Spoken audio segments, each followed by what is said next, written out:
For highly effective brainstorming sessions, it's really important to focus the conversation on specific goals.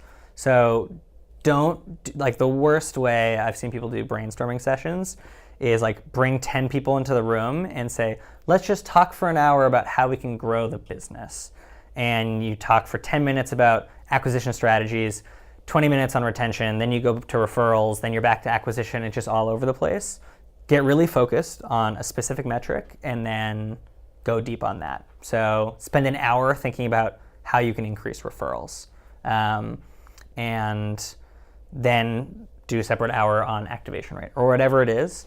A helpful way to think about brainstorming and set the conversation up for success is, especially if you're bringing in people from other teams, have someone from your team, whether it's you as the leader of the team or somebody else, do context setting where you walk through the customer journey for everybody else to understand what it currently looks like for someone who is like activating for the first time or referring someone.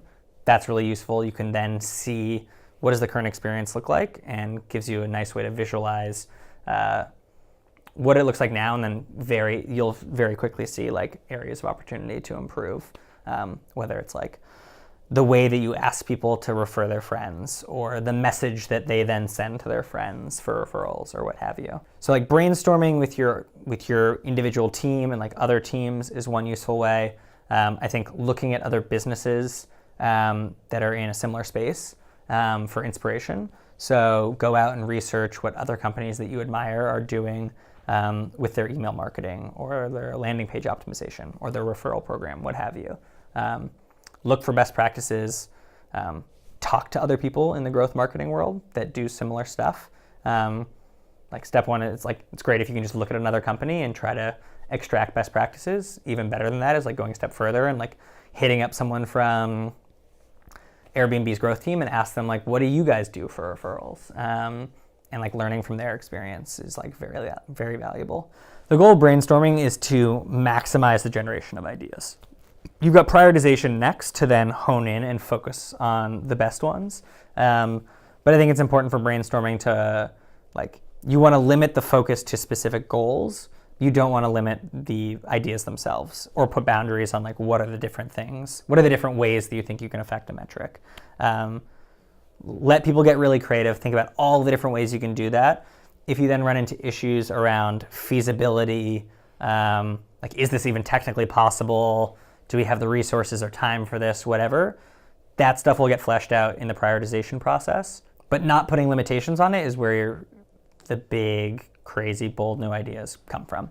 There are things that you would miss out on if you were limiting the scope and trying to focus on the most realistic, quickly implementable ideas. So I think focusing on maximizing the amount of ideas that you get down on paper is step one. And then after that, you can focus on prioritization and making sure you're actually focusing on the highest impact things. You could actually potentially break brainstorming into two different components. So generally there are themes that will emerge from brainstorming.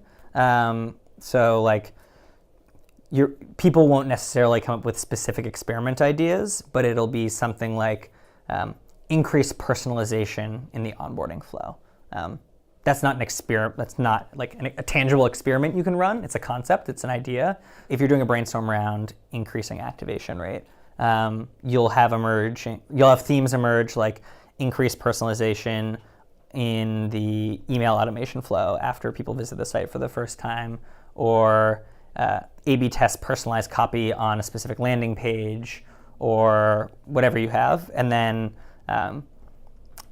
you could start with themes, and then if you want, you can drill a layer deeper within one of those specific categories. So if you would want to then just if you really like the idea of personalization as a big opportunity around your onboarding flow and increasing activation rate, you could then go a little bit deeper on personalization. So what does that look like? It's triggering the message based on time of day when you have historically visited the site.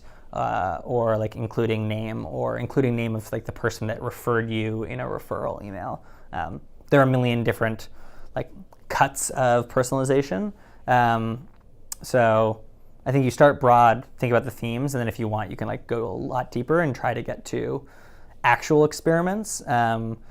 But I think it's okay if you just have like broad concepts and themes, especially from like a broader group brainstorm, and then can kind of dig in deeper when you're designing the experiments themselves. I think something that's really valuable to ingraining your team is thinking about all experiments and all ideas through the lens of a hypothesis. Like when you're brainstorming, don't just like throw out random ideas without any like thought process behind it.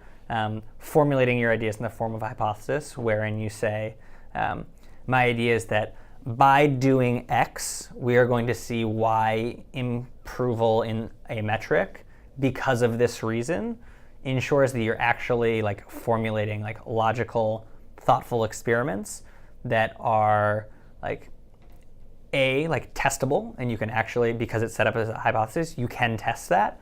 And then B, ideally, like the assumptions are then rooted in data or research that you have done, so that you are not just like throwing out random ideas that aren't necessarily testable or informed by any real insights about your customers, but that you're like really thinking about like what you know about your customers and how you can solve those problems, and then what the result will be for your business. So we'll talk a little bit more about hypotheses when we talk about how to design experiments and designing tests, but it's a good frame for the brainstorming session, and sets you up for having ideas that are easy to then translate into tangible experiments.